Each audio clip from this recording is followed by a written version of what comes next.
suite au refus de l'ambassadeur de France à Niamey de répondre à l'invitation du ministère des Affaires étrangères, de la coopération et des Nigériens le 25 août 2023 et d'autres agissements du gouvernement français contraires aux intérêts du Niger, les autorités nigériennes ont décidé de retirer leur agrément à M. Sylvain Ité et de lui demander de quitter les territoires nigériens sous 48 heures.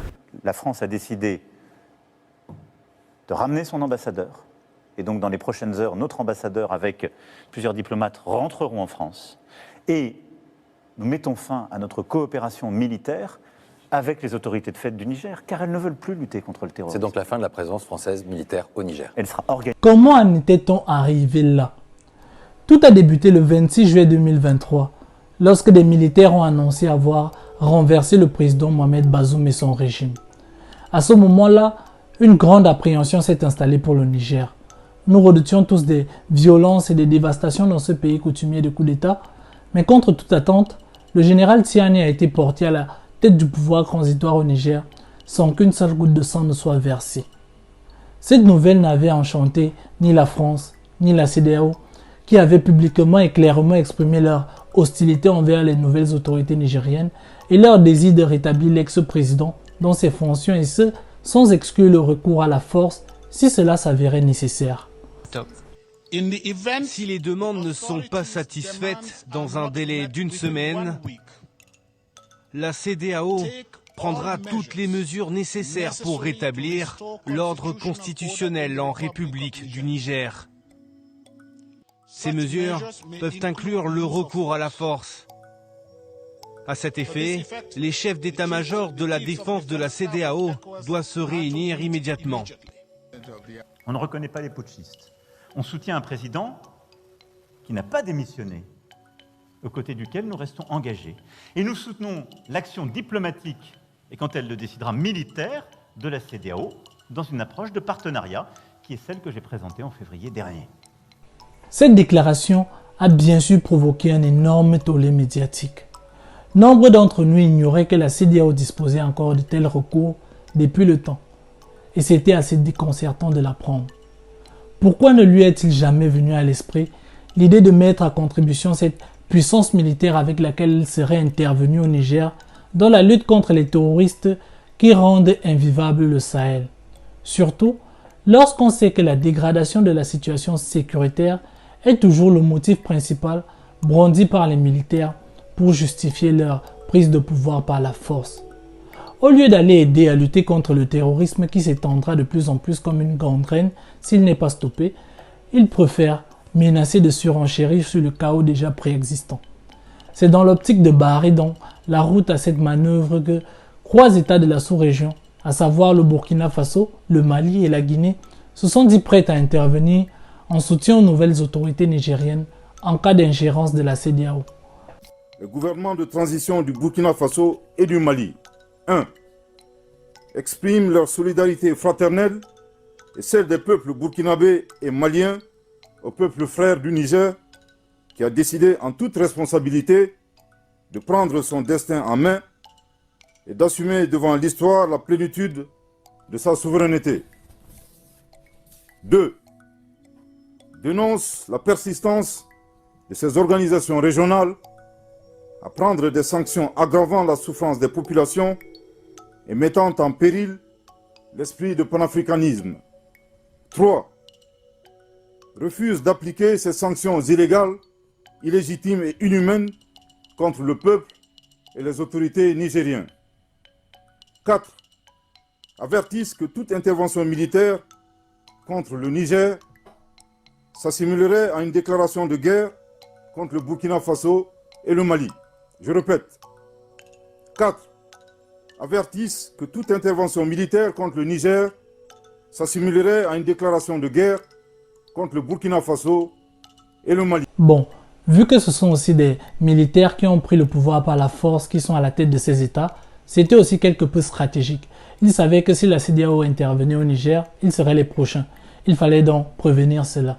Néanmoins, cela a marqué le programme d'une série d'événements, de déclarations et de décisions, parmi lesquelles la création de l'Alliance des États du Sahel, abrégée AES, qui envisage désormais de se développer jusqu'au stade de fédération.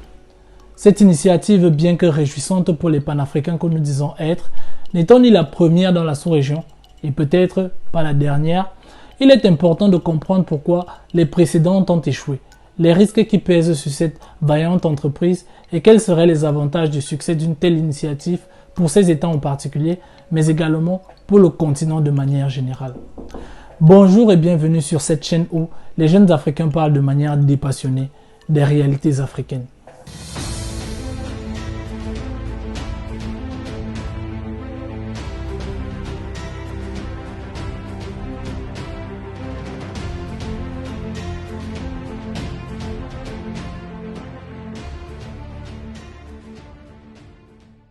Déjà en février, le Premier ministre burkinabé évoquait l'idée de créer une fédération entre le Burkina Faso et le Mali. Il déclarait « Nous pouvons trouver la méthode et la voie pour aller ensemble, sans risque de dissociation. Nous pouvons constituer une fédération souple qui peut aller en se renforçant, tout en respectant les aspirations des uns et des autres. » Nous avions d'ailleurs salué ces déclarations au travers d'une vidéo encore disponible sur notre chaîne.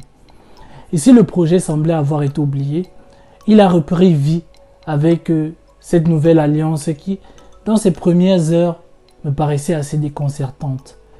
Elle me semblait être davantage une entente d'assistance mutuelle, destinée à protéger et à consolider le pouvoir de chacun des régimes militaires à la tête de leurs États respectifs, car, factuellement, je ne savais pas à quoi m'attendre, si ce n'est à la possibilité que les États membres puissent s'ingérer dans les affaires d'un autre État au cas où le pouvoir de l'un de ces trois chefs d'État était menacé. Néanmoins, cette alliance évolue, ramenant au devant de la scène le projet de fédération, et ce toujours sous l'impulsion de la partie burkinabé.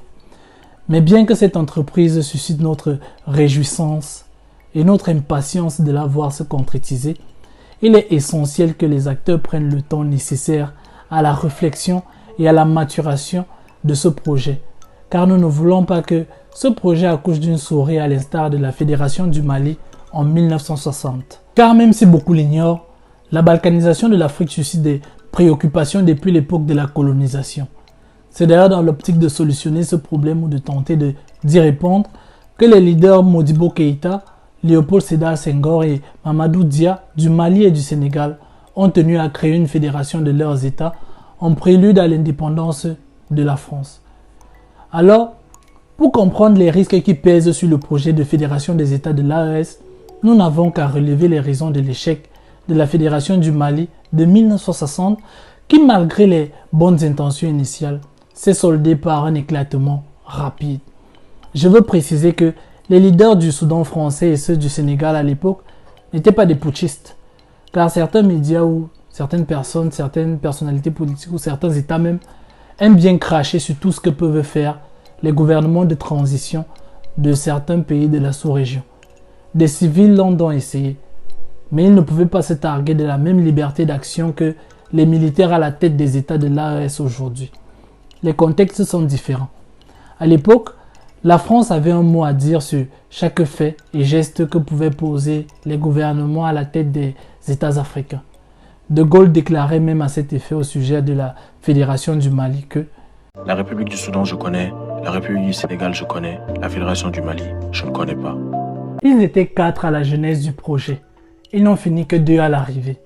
La Haute-Volta et le Dahomey s'étaient retirés en raison de divergences politiques, mais surtout des pressions externes de la Côte d'Ivoire et de la France. Mais cela n'a pas empêché le Soudan français et le Sénégal de poursuivre le projet, même si des dissensions politiques ont conduit à l'éclatement de la jeune fédération à peine 4 mois après sa création.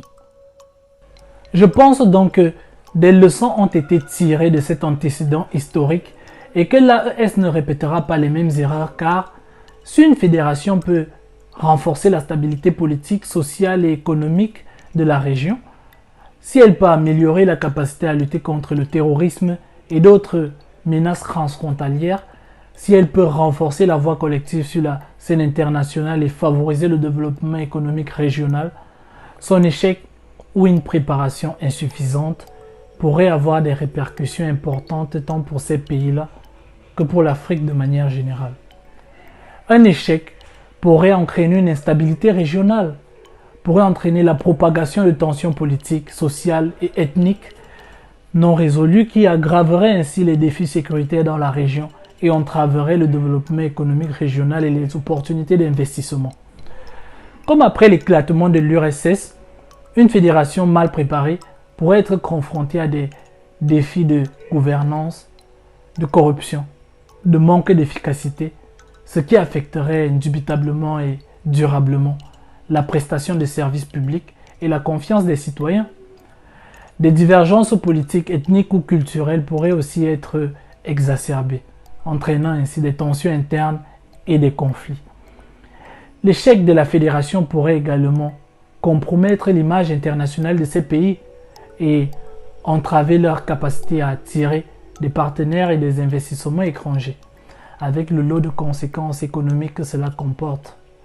Alors, la réussite de ce projet de fédération dépendra de plusieurs étapes cruciales, notamment l'aplanissement des divergences entre les États, les leaders et leurs visions, la préparation à d'éventuelles ingérences étrangères et tentatives de déstabilisation, et à la gestion des défis d'intégration que posera la fédération à cause des frontières artificielles héritées de la colonisation. La fédération risque aussi de faire face au scepticisme des populations qui ont été acteurs ou témoins de l'échec des tentatives précédentes. Elle devra aussi faire face aux disparités pouvant entraver la coopération économique. Et c'est d'ailleurs sur la question économique qu'il faudra être le plus vigilant. Car politiquement, l'anti-occidentalisme peut suffire à fédérer. Mais les divergences d'intérêts pourront-elles être surmontées? Par exemple, le Mali et l'Algérie se sont quelque peu brouillés dernièrement. Nous analyserons d'ailleurs cette crise diplomatique au travers d'une vidéo ultérieure. Mais nous savons à quel point il est dans l'intérêt du Niger de s'entendre avec l'Algérie, au moins pour la source de revenus que représente le pipeline passant par les deux pays, partant du Nigeria, pour alimenter l'Europe en gaz. Connaissant alors l'importance de la solidarité dans les relations amicales et de partenariat, le Nigeria serait-il prêt à faire un sacrifice aussi énorme si la crise perdurait? Alors, bien que le projet de fédération des États du Sahel suscite un enthousiasme, il est essentiel d'adopter une approche réfléchie et méthodique pour éviter de répéter les erreurs du passé. La lucidité des parties impliquées dans le temps nécessaire à la préparation de ce projet est cruciale pour son succès. Passer par la confédération, même si je ne sais pas très bien ce que cela implique, dans leur cheminement vers la fédération, montre que les autorités en sont pleinement conscientes. Et nous ne pouvons que leur souhaiter bonne route dans ce projet et apporter nos modestes critiques. Sur ce, je vous remercie de m'avoir écouté et je vous donne rendez-vous bientôt pour une nouvelle vidéo.